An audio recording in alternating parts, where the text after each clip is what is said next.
함께 예배하는 우리 집, 믿음으로 세우는 가정. 샬롬! 알라키즈 여러분 안녕하세요. 오늘도 가정 예배로 모인 우리 친구들 가정에 하나님의 사랑과 평안이 넘치기를 축복합니다. 이 시간 마음을 열어 함께 하나님을 찬양하겠습니다.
오늘 함께 볼 하나님 말씀이에요.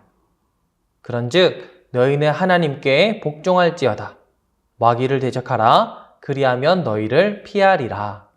야고보서 4장 7절 말씀. 아멘.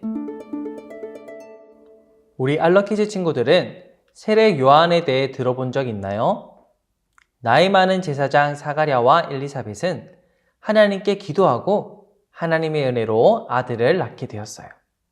그들은 천사가 말한 것처럼 요한이라고 이름 지었어요. 하나님께서는 기도로 태어난 요한을 통해 특별한 목적을 가지고 계셨답니다. 그것은 바로 요한을 통해 다른 사람들이 구세주인 예수님을 만나도록 준비하는 일이었어요. 요한은 요단강 근처 광야에서 사람들에게 회개하라! 천국이 가까이 왔느니라! 라고 외쳤어요.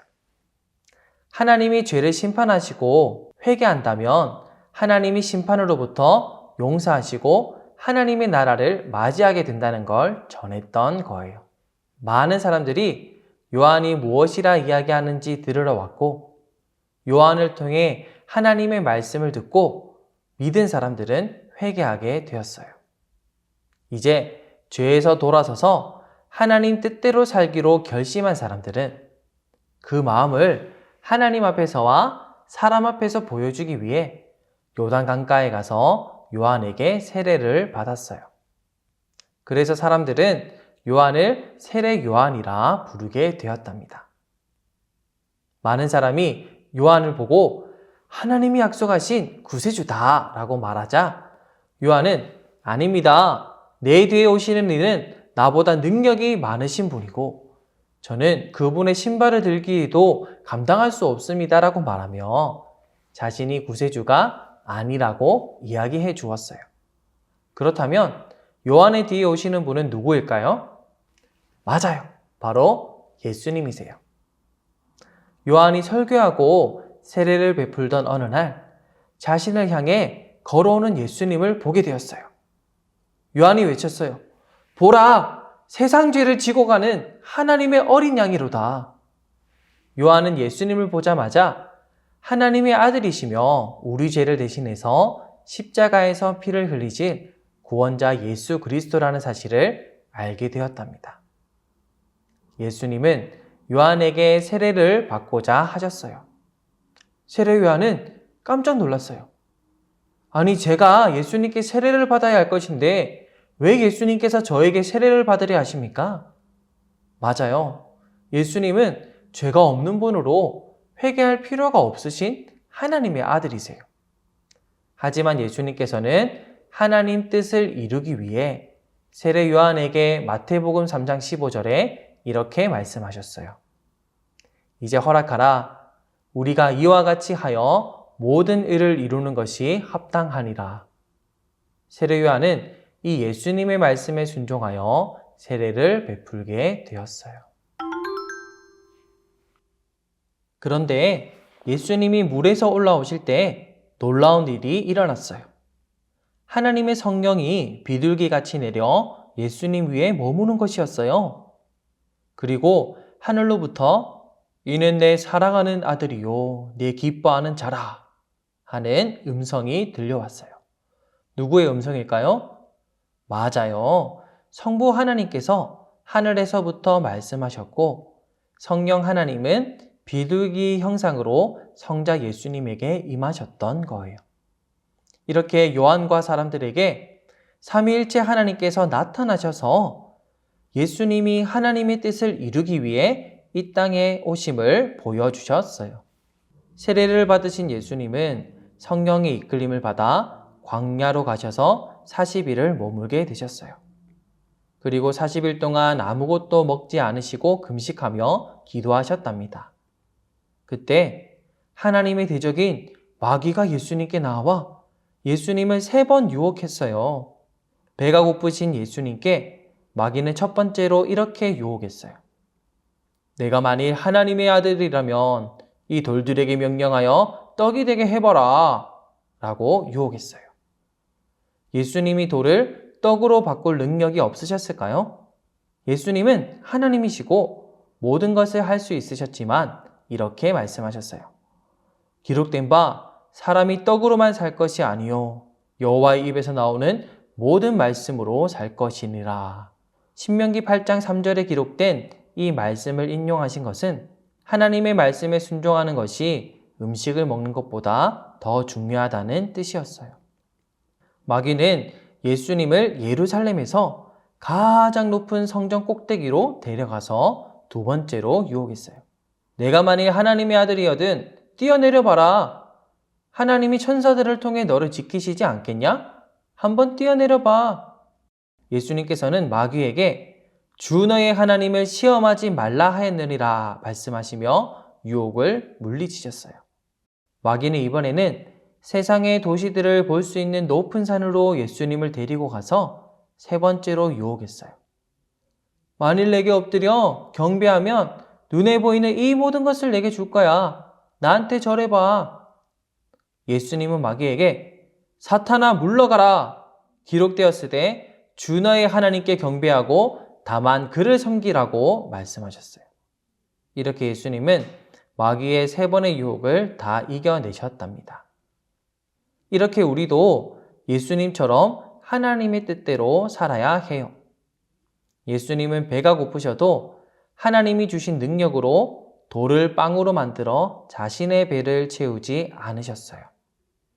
높은 곳에서 뛰어내릴 때 천사가 받쳐주는 하나님의 아들이신 예수님이시지만 그걸 예수님 자신의 위대함을 드러내기 위해 행하지 않으셨어요.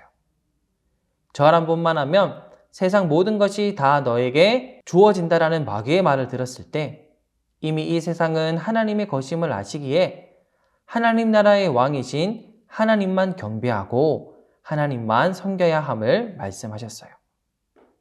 예수님은 이렇게 마귀의 뜻에 복종하지 않으시고 하나님의 뜻에만 복종하시며 모든 유혹을 이겨내셨답니다. 세례 요한은 회개하라 천국이 가까이 왔다고 외쳤어요. 회개는 내 뜻대로 사는 것이 아니라 하나님의 뜻대로 사는 것이에요. 그리고 예수님은 하나님의 뜻대로 세례를 받으셨어요. 그리고 하나님의 뜻대로 성령에 이끌려 광야에서 시험을 받으셨어요. 마귀가 하나님의 뜻대로 살지 않도록 예수님을 유혹했지만 예수님은 모든 유혹과 시험을 이겨내셨어요. 우리 알러키즈 친구들은 어떤 유혹에 빠질 때가 있나요? 하나님과 이웃을 사랑하라고 했는데 친구를 미워하고 부모님 말씀을 듣지 않고 내 마음대로 행동하고 몰래 다른 친구에 대한 나쁜 말을 하고 혹시 하나님의 뜻과 다르게 행동할 때가 있지는 않나요? 마귀는 우리가 계속해서 하나님의 뜻대로 살지 않고 죄를 짓게 만들도록 우리를 유혹해요. 그럴 때 우리는 하나님의 뜻에 복종해서 살아가도록 힘써야 해요. 시편에는 우리가 하나님의 말씀을 우리 마음에 둔다면 하나님께 범죄하지 않고 하나님 뜻대로 살아갈 수 있다고 말씀해요. 예수님께서 세례를 받으실 때 하늘로부터 어떤 소리가 들렸죠? 맞아요. 내 사랑하는 아들이요, 내 기뻐하는 자라는 하나님의 음성이 들렸어요. 우리 알러키즈 친구들도 하나님이 사랑하시는 하나님의 자녀이고 하나님이 기뻐하시는 친구들이에요. 그 사실을 기억하면서 하나님의 말씀을 꼭 붙들고 유혹과 시험을 이겨내는 우리 친구들이 되길 예수님 이름으로 축복해요. 그럼 다음 주에 만나요. 안녕! 나눔 질문입니다. 첫 번째, 세례 요한이 광야에서 외친 소리는 무엇인가요? 두 번째, 예수님께서 세례 받으실 때 어떤 일이 일어났나요? 세 번째, 예수님이 받으신 세 가지 시험은 무엇인가요? 네 번째, 내가 자주 받는 유혹은 무엇이고 어떻게 이겨내고 있나요?